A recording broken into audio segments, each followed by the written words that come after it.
वाराणसी में देव दीपावली और गंगा आरती महोत्सव 2025 की तैयारियां शुरू हो गई है। काशी के 84 घाटों पर लाखों दीप जला करके गंगा आरती की भव्य सज्जा की जाएगी, जिसको लेकर के आज पराड़कर भवन में एक प्रेस वार्ता का भी आयोजन किया गया। इस दौरान समिति के अनुसार कार्यक्रम भव्य होंगे और सांस्कृतिक प्रस्तुतियां भी दी जाएंगी।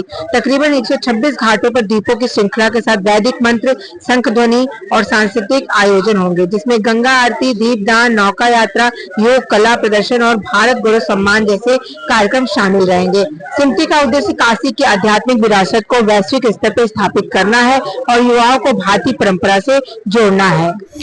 आचार्य वागीश नाम है। देव दीपावली की जो केंद्रीय महासमिति है उसके अध्यक्ष की जिम्मेदारी है। आचार्य जी, आपके पत्रकार वार्ता का कोई विशेष उद्देश्य? हम आज की पत्रकार वार्ता में अपने पदाधिकारियों के साथ श्री दीपक यादव पिंटू जी, रजनी शर्मा जी, गंगाधर उपाध्याय जी, सोनू भैया, विक्रम गौड़ जी के साथ यहाँ उपस्थित हैं और आप सब लोगों को हम देव दीपावली जो कल मनाई जा रही है भव्यता के साथ में, उसके संदर्भ में क्या तैयारियां हैं, क्या अंतिम निर्णय लिया गया है, उससे अवगत कराने के लिए आज पत्रकार वार्ता कर रहे हैं। सर्वप्रथम देव दीपावली में सुरक्षा का ध्यान रखें। लोग जो लोग भी आ रहे हैं वो अपने साथ में सुरक्षा का ध्यान रखें। गंगा के घाटों पर पानी बढ़ा हुआ है, ऐसे में आवागमन के रास्तों पर कोई दीपक या रंगोली न बने, इसका ख्याल हम रख रहे हैं। बैरिकेडिंग हो, इसका भी ख्याल रख रहे हैं। शासन प्रशासन को अवगत कराया गया है कि घाटों के किनारे पानी बढ़ा हुआ है, लाखों की संख्या में भीड़ आती है, शाम से लेकर रात तक घाटों पर रहती है, इसलिए कोई दुर्घटना न हो सके। गंगा जी में भी ट्रैफिक का प्रबंध रहे, एक तरफ से नाव आवे, एक तरफ से नाव जाए। बहुत तेज स्पीड में बड़ी स्टीमर न चलाई जाए, जिससे कि छोटे नाव को या स्टीमर को किसी प्रकार का नुकसान हो सके। सुरक्षा और नाव और स्टीमरों के संचालन वाले जो लोग हैं वो अपने साथ नाव स्टीमर के ऊपर जो है प्राण रक्षक यंत्र की व्यवस्था रखें, टार्च रखें, जिससे कि दूर से ही जो है कोई स्टीमर आ रही है तो उसको देख सकें और आपस में तालमेल करके चलावें।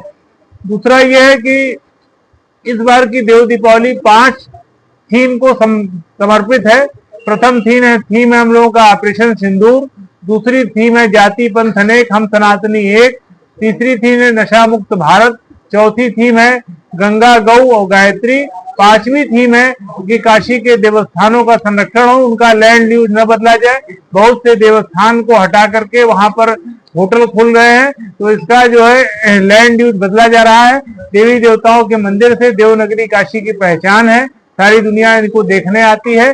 देव दीपावली साल में एक दिन होती है, उसको देखने के लिए लाखों लोग आते हैं। अगर काशी का देवस्थान बचा रहेगा तो हमेशा ये लाखों की भीड़ काशी में बनी रहेगी, इसलिए यही सब हम लोगों के मुख्य उद्देश्य है। लाखों लोगों की भीड़ आती है, भगदड़ वगैरह की स्थिति भी बन सकती है। आपातकालीन स्थिति के लिए क्या व्यवस्था की है?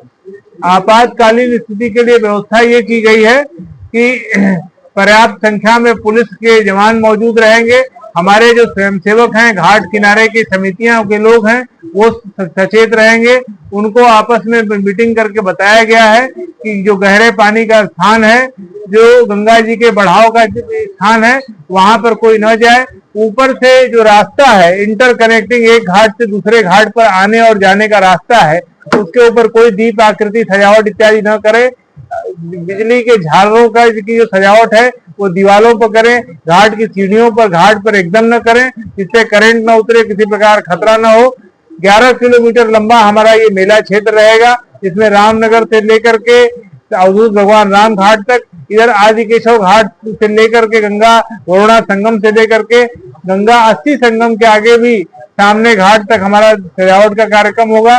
तो हम मेले का क्षेत्र व्यापक कर रहे हैं। इसके अलावा लगभग 100 कुंडों और तालाबों पर, काशी और की पंचकोसी सीमा से जुड़े हुए जो कुंड तालाब हैं, उन पर भी देव दीपावली का आयोजन होगा।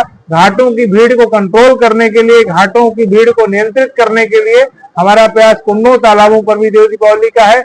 इस वर्ष हम सब लोग एक स्मारिका का भी प्रकाशन करने जा रहे हैं देव दीपावली के ऊपर।